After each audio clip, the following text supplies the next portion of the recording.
Supreme court میں کشمیری عوام کے وکلاء کے دلائل۔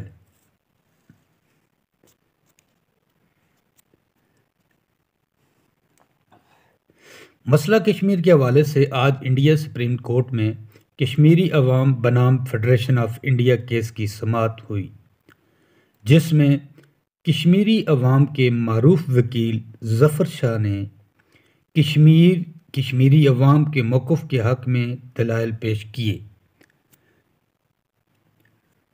انہوں نے وضاحت کی کہ تقسیم ہند سے قبل کشمیر ایک آزاد اور خود مختار ریاست تھی، جس کے آخری مہاراجا ہری سنگھ تھے۔ مہاراجا ہری سنگھ نے کشمیر کا ہندوستان کے ساتھ ہلاک یعنی اتحاد تو کیا تھا، لیکن کشمیر کو مکمل طور پہ ہندوستان میں ضم نہیں کیا تھا۔ کشمیر کی ریاست کی یہ مخصوص حیثیت 2019 تک برقرار رہی، لیکن مودی حکومت نے 2019 میں کشمیر کو جداگانہ حیثیت ختم کر کے اسے مکمل طور پہ ہندوستان میں شامل کر دیا ہے۔ یہ کشمیری عوام کے ساتھ زیادتی ہے۔ انہوں نے مزید کہا کہ ہندوستانی حکومت کشمیر کی زمینوں، دریاؤں، چراگاہوں، پہاڑوں، جنگلات، معدنیات اور دیگر وسائل پر قبضہ کر کے کشمیری عوام کا استحصال کر رہی ہے۔ انہوں نے عدالت سے استدعا کی کہ کشمیر کو بھارت میں شامل یا ضم نہ کیا جائے اور اس کی الگ خود مختار ریاست کی حیثیت بحال کی جائے۔ 2019 میں مودی حکومت نے جو اقدام اٹھایا تھا، عدالت اس کو کالعدم قرار دے۔ یہ کشمیری وکیل کا موقف تھا۔ کشمیری عوام کے وکیل نے مزید کہا کہ مودی حکومت ہندوستان کے دیگر علاقوں سے ہندو مذہب کے لوگوں کو لا کر کشمیر میں آباد کر رہی ہے، اور یہ لوگ کشمیر میں قومی زمینوں، شاملات وغیرہ پر زبردستی قبضہ کر کے کشمیری عوام کو وہاں سے بے دخل کر رہے ہیں۔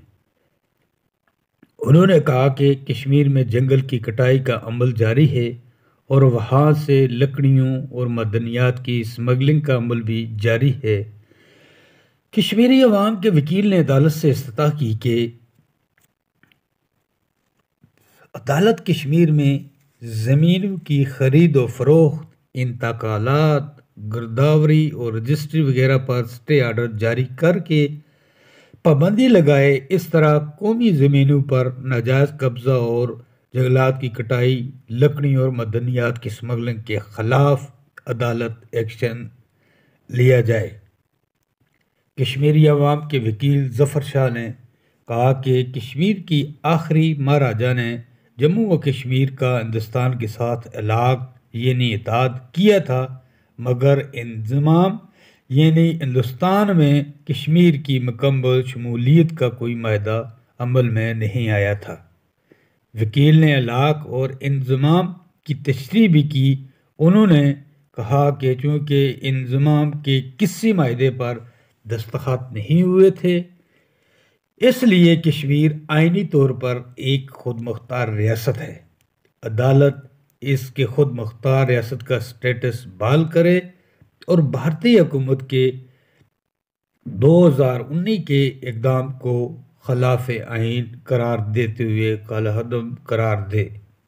انہوں نے مزید کہا کہ دفاع اور خارجی امور کے علاوہ باقی معاملات میں ہندوستان کشمیر میں مداخلت کا مجاز نہیں، کیونکہ قانون بنانے کی بقایا اختیارات کے ذریعے ہی ریاست کشمیر نے اپنی خود مختاری کا استعمال کیا ہے۔ آرٹیکل 370 کے حوالے سے انہوں نے کہا کہ یہ شق ہندوستانی آئین کے 7ویں شیڈول کے تحت 2 فہرستوں کے قوانین کے اطلاق کے بارے میں بات کرتی ہے، جو جموں و کشمیر پر لاگو ہوگی۔ وکیل نے واضح کیا کہ چونکہ جموں و کشمیر کے 2 موضوعات یعنی دفاع اور خارجی امور پر قانون بنانے کے لیے ہندوستان کو مکمل اختیار دیے گئے ہیں، اس لیے آرٹیکل 1+A370 کے تحت ہندوستان دیگر معاملات میں کشمیر کے اندرونی معاملات میں مداخلت نہیں کر سکتا، لہذا ہندوستانی حکومت کا کشمیر کو بھارت میں ضم کرنے کا عمل اور پھر کشمیر کی زمینوں پر و دیگر علاقوں سے لوگوں کی آباد کاری، جنگلات کی کٹائی، لکڑیوں اور معدنیات کی اسمگلنگ کشمیری عوام کے حقوق پہ ڈاکہ ہے۔ عدالت سے اس کی روک تھام کرنے اس موقع پر کشمیری عوام کے وکیل نے یہ بھی نشاندہی کی کہ آرٹیکل 370 یا A370D میں استعمال ہونے والے اظہار اتفاق کا مطلب ہے کہ ہندوستان صرف اسی صورت میں کشمیر کے اندرونی معاملات میں مداخلت کر سکتا ہے جب کہ کشمیری عوام اس پر راضی ہوں۔ انہوں نے کہا کہ انسٹرومنٹ آف ایکشن کے تحت متعین کیے گئے ہندوستانی قوانین میں یہ واضح ہے کہ دونوں فریقین کی رضامندی ضروری ہے۔ انہوں نے یہ بھی کہا کہ جموں و کشمیر کے تناظر میں ریاست کشمیر کے لوگوں کی رضامندی ہوگی جس کا اظہار وزراء کی کونسل یا اسمبلی کے ذریعے کیا جا سکتا ہے۔ وکیل نے کہا کہ آرٹیکل 370 کے تحت یہ تصور نہیں کیا جا سکتا کہ ہندوستان کوئی یک طرفہ فیصلہ کرے۔ جسٹس کھنہ نے کہا کہ جموں و کشمیر کا ہندوستان کے ساتھ مکمل انضمام نہیں ہوا۔ انہوں نے ہندوستانی آئین کے آرٹیکل 1 کا حوالہ دیا جس میں لکھا ہے کہ ہندوستان ریاستوں کا ایک یونین ہے جو جموں و کشمیر کے آئین کے آرٹیکل 3 سے مطابقت رکھتا ہے۔ کھنہ نے واضح کیا کہ آرٹیکل 370 کشمیر کی ریاستی مککنہ کو اپنے لیے قانون بنانے کی خصوصی حق دیتا ہے۔ کشمیری عوام کے وکیل نے کہا کہ ہندوستانی آئین کے آرٹیکل 263 میں جو بین الاقوامی معاہدوں اور کنونشن سے متعلق ہے میں کہا گیا ہے کہ ریاست جموں و کشمیر کے اختیار کو متاثر کرنے والا کوئی فیصلہ کشمیری عوام کی مرضی کے بغیر ہندوستان حکومت نہیں کر سکتی۔ وکیل نے کہا کہ اس وضع شک سے انحراف کرتے ہوئے 2019 میں مودی حکومت نے کشمیر کی خصوصی حیثیت ختم کر کے اسے بھارت میں باقاعدہ مرز شامل کر دی ہے۔ وکیل نے مزید کہا کہ جموں و کشمیر کی صورتحال کا ایک اندرونی اور ایک بیرونی جہت ہے اور دونوں ایک ساتھ ہندوستانی آئین کے آرٹیکل A306 کے مسودہ میں شامل ہیں جو کہ حتمی فیصلہ تک زیر التوا ہے۔ وکیل نے اپنے دلیل کا اختتام بھارت کے سابق وزیر اعظم اٹل بہاری واجپئی کی 2005 کی سری نگر کی تقریر کا حوالہ دیتے ہوئے کیا۔ مسئلہ کشمیر کو انسانیت اور جمہوریت کے دائرے میں حل کیا جائے گا۔ شاہ نے امید ظاہر کی کہ عدالت اس بیان کی روشنی میں اپنا فیصلہ صادر کرے گی۔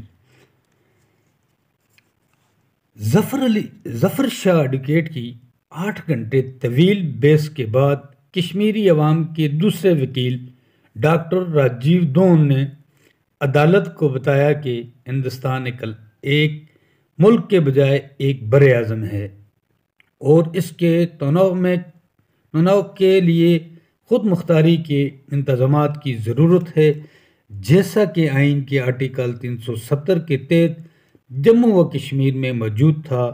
دون نے دلیل دی کہ آئینی اخلاقیات تجویز کرتی ہے کہ اس طرح کے انتظامات کو محفوظ رکھا جائے۔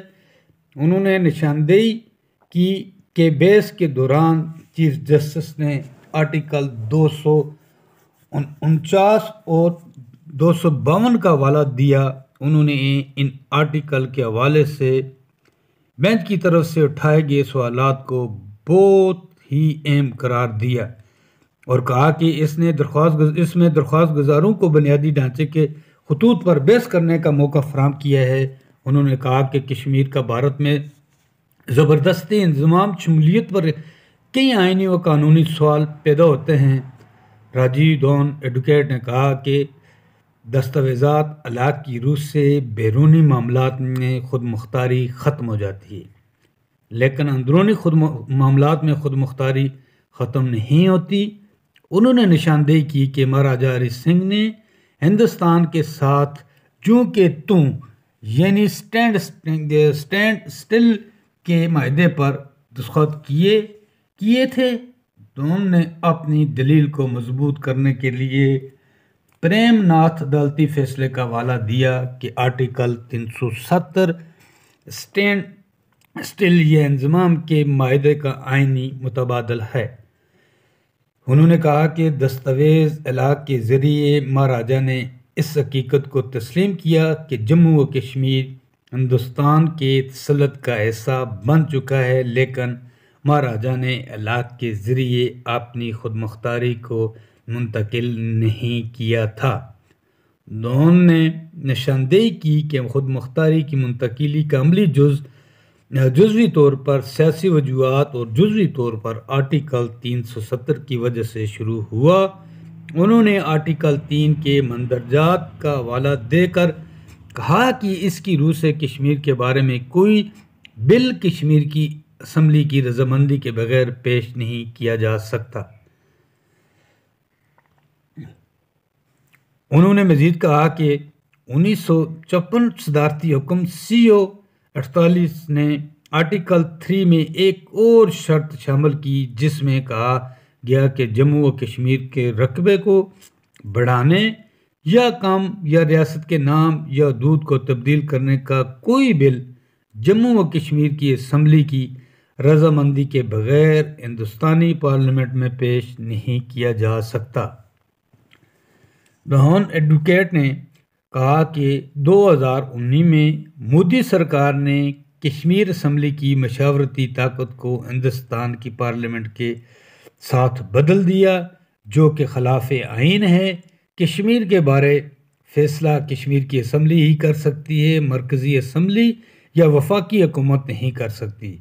دہون ایڈوکیٹ نے ہندوستانی آئین کی 8ویں شیڈول کے ساتھ پڑھے گئے آرٹیکل 343 کا بھی حوالہ دیا، جو کشمیر میں بولی جانے والی 4 زبانوں یعنی کشمیری، گوجری، ڈوگری اور لداخی کو سرکاری کاغذات میں اندراج کو تسلیم کرتا ہے۔ انہوں نے اس بات کی نشاندہی کی کہ ایک ایگزیکٹو ایکٹ کے ذریعے کشمیر کی کسی بھی زبان کو سرکاری حیثیت ختم نہیں کی جا سکتی۔ انہوں نے کہا کہ آرٹیکل 356 کے تحت ہندوستانی صدر کو کشمیر کے حوالے سے جو اختیار دیے گئے ہیں وہ مکمل نوعیت کے نہیں ہیں۔ اختیارات کا اس حد تک استعمال اور غلط استعمال کیا گیا کہ ان کے استعمال میں لازمی نظم و ضبط کا لحاظ نہیں رکھا گیا۔ انہوں نے متنبہ کیا کہ صدارتی راج کی آڑ میں جموں و کشمیر کے ساتھ جو ہوا وہ کسی اور ریاست کے ساتھ ہو سکتا ہے۔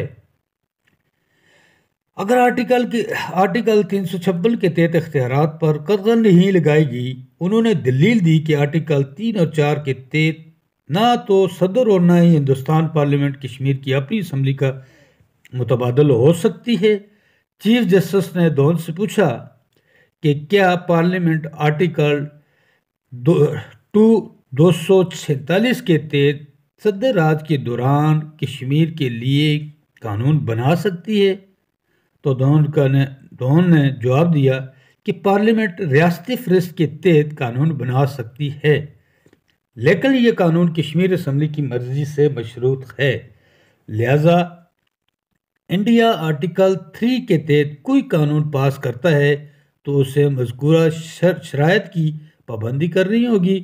انہوں نے کشمیر کی جموں و کشمیر کے قانون ساز اسمبلی کو آئینی ترمیم کے بغیر ختم نہیں کیا جا سکتا۔